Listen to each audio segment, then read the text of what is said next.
Okay, welcome back everybody. Today is another project day. Well, actually, it's Friday after work. I'm just letting you guys know what I'm gonna do tomorrow. Tomorrow, I have a crazy project day planned out. So, for now, I'm gonna clean out the mass air sensor and clean out the throttle body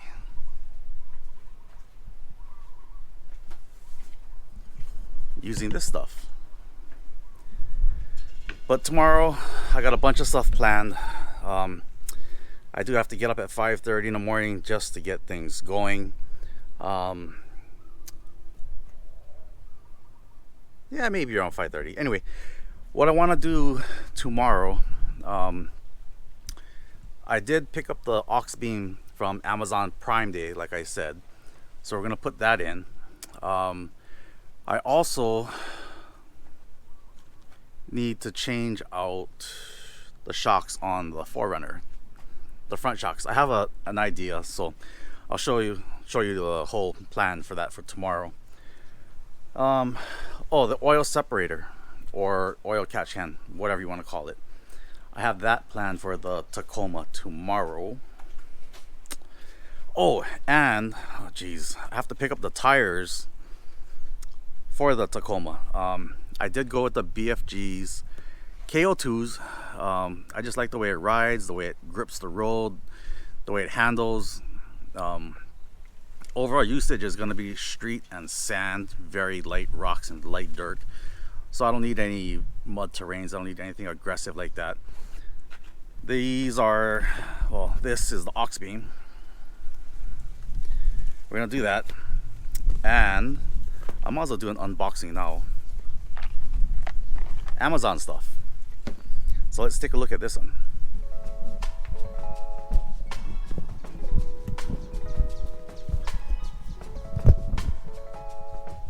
Alright, let's try to do an unboxing of this thing.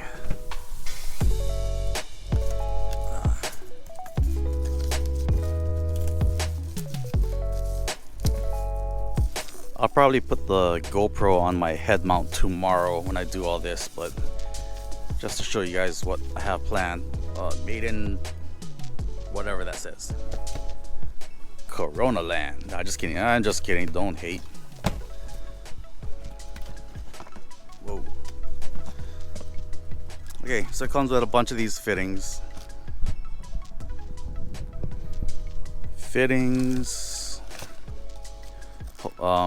Hose, whatever. I'm gonna throw that away. That's too flimsy. Teflon tape, whatever. Oh, wow. Filter for the top. Okay. And this is the oil separator, oil catch can. Perfect. I already have one of those on the here, I'll show you guys. I already have one here on the 4runner. There, it only needs one.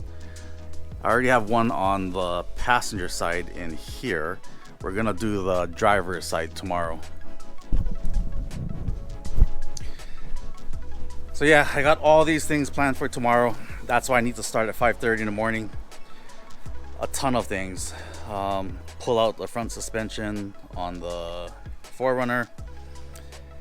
I was gonna wait until I got the lift kit in, but like I said, like a big giant kid, I can't wait. Come on, if you had a new set of wheels and tires on the side, would you wait? I doubt it. So anyway, all those things are set up for tomorrow. We'll check it out. All right, that easy. The sun is going down, so I don't even know if you guys can see me. Anyway, so what I did was cleaned out the mass air sensor. Just took it off and blasted it with this stuff. Shook it dry. I did not touch anything inside of the middle where the resistors are and a bunch of other sensors. And then I blasted open the throttle body.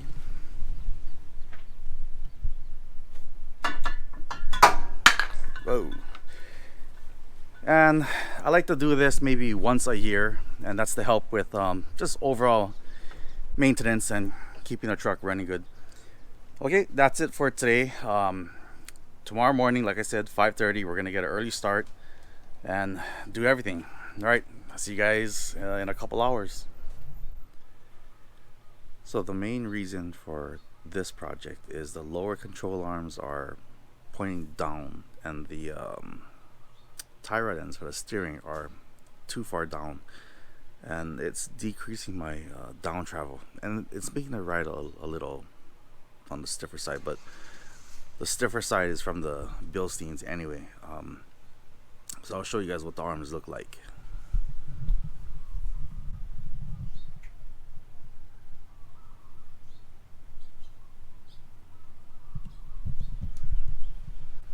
Okay, so I do have a 1-inch spacer on the top, so I'm going to take off that 1-inch spacer here.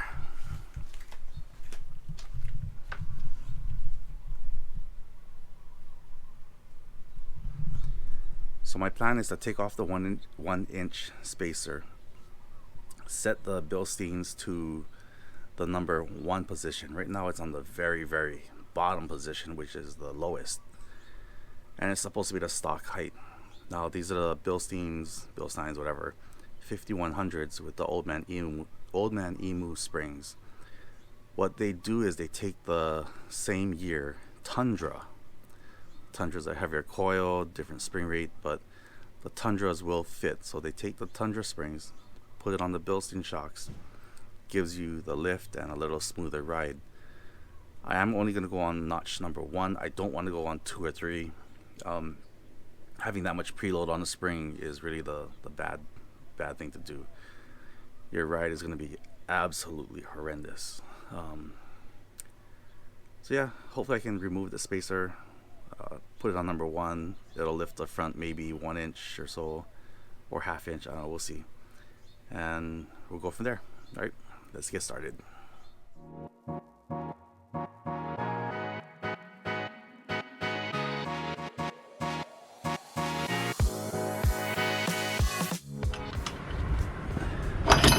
Oh, see? Falls right out.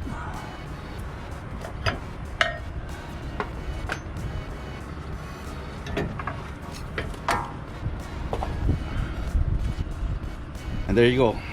Comes out that easily. Let me take off the top spacer, and then we'll see what happens if you just blast that one bolt off at the top. All right, here we go. So this is the absolute disclaimer. Do not follow me. Do not do this at home. If you do, you're a bigger idiot than I am. With that being said, let's see if the strut will explode. I already know what's gonna happen.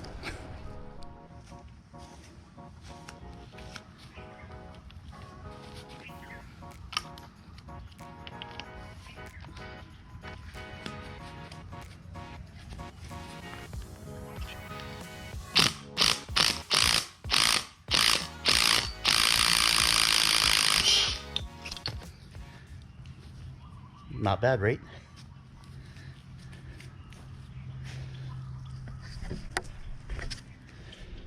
All right, now just because I have debunked the myth that the spring will explode in your face, again, do not do this at home.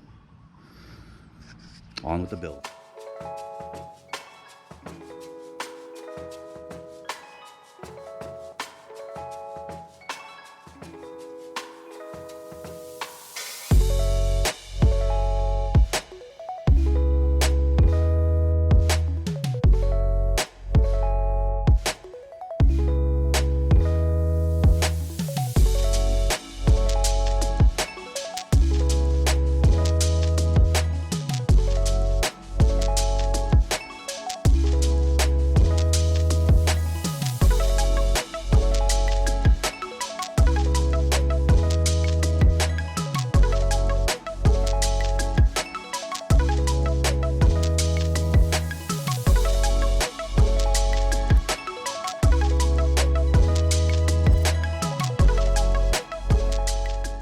Alright,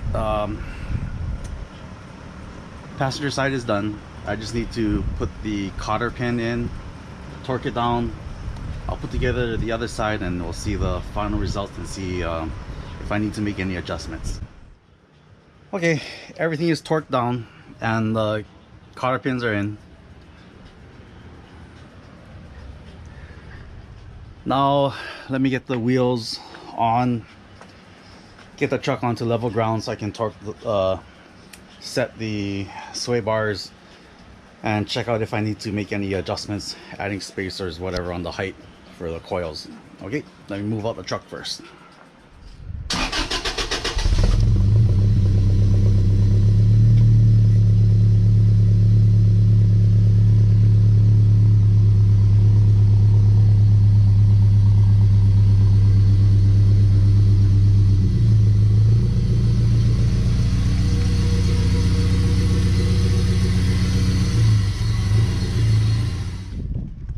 And just like that, we are done. The truck is sitting on BFG KO2 33s, 33 by 12, I think it was, 18, 33, 12, 18. Anyway, here it is.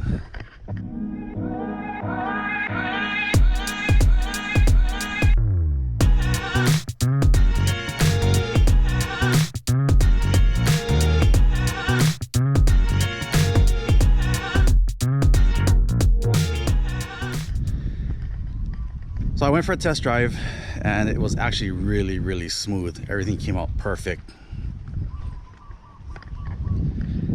The ride is smooth.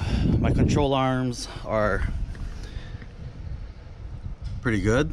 I don't have too much of a downward drooping control arm anymore. So that was a win for this one. I still need to put the Tundra brakes on. I'm going to put some Tundra brakes on that thing. I'm still going to change the whole lift. Having the control arms down like that just a little is not good, as in the case of my crazy Tacoma here. Yeah. That's horrible. So waiting for the new lift kit to come in. I'll let you guys see what I decide to go with for that one. For the 4runner, I'm gonna go with FabTech. They're one of the only guys that have a lifted or bigger control arm. Steering knuckle. Everyone else puts a grenade or the ball joint extension. That thing is horrible. That thing fails more times than any. Just ask anyone that has it. Anyway, that's it for that project for today. Time to put the oil catch can oil separator on the Tacoma and switch out to the aux beam. The reason I wanted the aux beam is I have so many lights on this thing, and so there's hot power wires going into the cab to the switches. That's not the ideal thing to do. The best way is to have everything in the engine bay, your power, your ground, and a control module unit mounted in the cab that controls the relays, which turns on your systems. That way no power wire will be running through the vehicle and everything should be hunky-dory. All right, so let me move everything into the garage. It is stupid hot. I cannot stand it. I'm sweating like crazy. Let me move this in. This is only project, what, 2 for today? And I still have to go into town, go to the bank, pick up the new wheels, put the new wheels on the Tacoma. I don't know, I still got tons more things to do today. Stick around, guys, we'll get through this. All right, so the first thing we're gonna do is take off the cover here. Take off that cover. So basically I'm gonna do this same thing as here, but on this side. And with that being said, I'm going to do the same thing. This is what I got. Like I showed you earlier. Whoa, don't fall down. And let me give you a little more detailed about this oil separator catch can thing. Let me just strap the GoPro onto my head.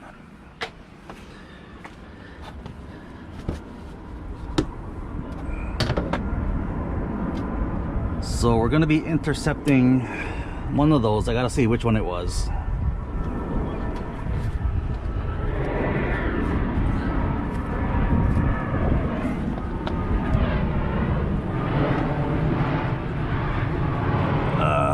Crankcase. Oh no. So it's the one that's underneath. Sorry guys. Anyway, it's the one that's underneath there. That guy. We're gonna intercept that to go into the inlet, and then the clean air is gonna return back to here. I think that's the, yes, that is the breather from the valve cover. So let me get everything ready.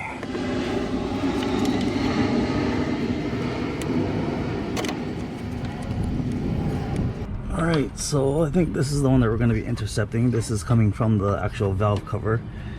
I can't get it off. Ouch, ouch, ouch, ouch, ouch, ouch. Come on. I wish I had skinny little fingers. Okay. So my plan is to just get a straight bracket and go from, I don't know what this is. This is just here. There is a screw, so I may use it. So we will go in. Oh, we're back there. Let me see if I can fight with these and see what else I got in here.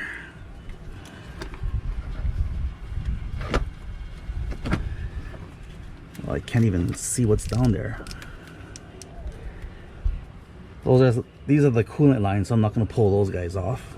That wouldn't be smart. Would be funny though. All right, let me figure out what I'm going to do. Okay, so I was able to stick my big fingers in there, and this was connected to the end of the valve cover, breather, whatever you want to call it. That was there. Took it off, just pulled it off so easily. I'm gonna see if I can try to reroute this somehow. If not, then I may just not use it at all. Okay, so I'm gonna use the smallest setting here, and these little O-rings just go like that.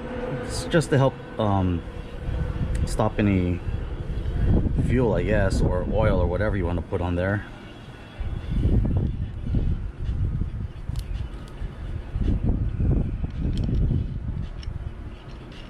Okay, so next, this is what I did. I decided to make a little bracket system. Yeah, see? Then I'm gonna cut it to length and bolt it in. It does come with this little bracket, and this bolts to wherever you want it to bolt to, and the other side goes to the back of the canister.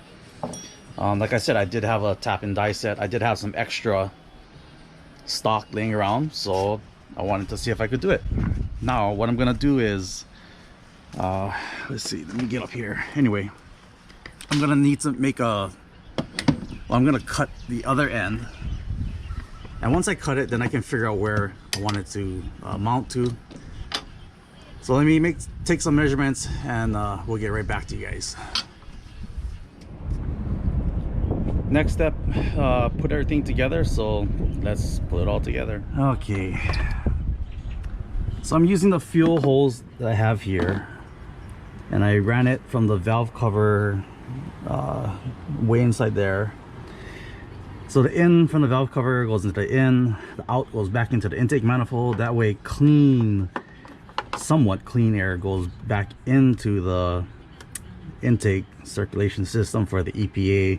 I don't know, maybe you can do away with this, who knows, I have no idea. I might do away with it later, see what happens. Clean fresh air is always good for the engine. But yeah, and then the bracket that I made, I'm just gonna screw that thing right here, and that should be it.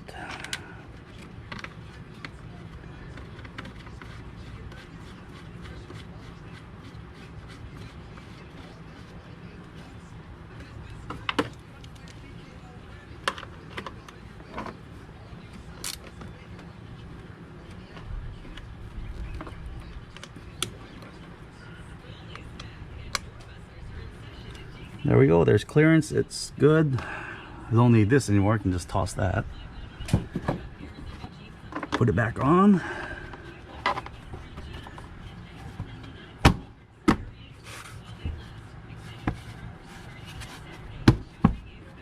Okay, we are done with this project.